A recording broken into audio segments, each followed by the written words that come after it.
In today's video, I'm going to teach you how to request Collaborator access on Shopify.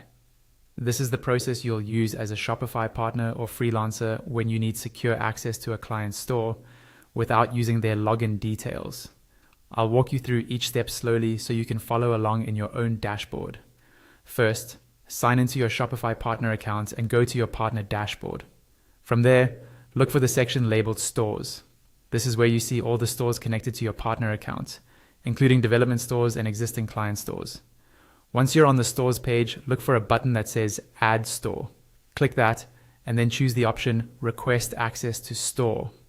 This tells Shopify that you're not creating a new store, but instead asking to be added as a collaborator to an existing one. Next, you'll need to enter the URL of the Shopify store you want to access.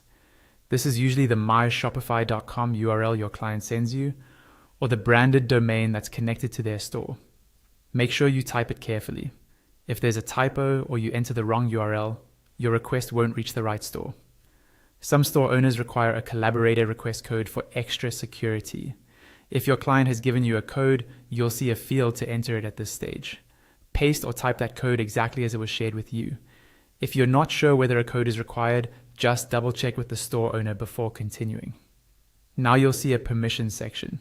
Here you choose which parts of the store you need access to, such as products, orders, themes, or apps. Only request the permissions that are actually necessary for the work you're doing. Remember, the store owner can change these permissions later, so nothing is permanent. You also have the option to add a message to the store owner. This is a great place to briefly explain who you are, what you'll be working on, and why you're requesting specific permissions. A clear, professional message can help the owner feel more comfortable approving your request quickly.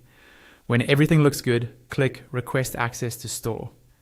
After you submit, Shopify automatically sends the store owner an email about your request, and they'll also see a notification on their Shopify home.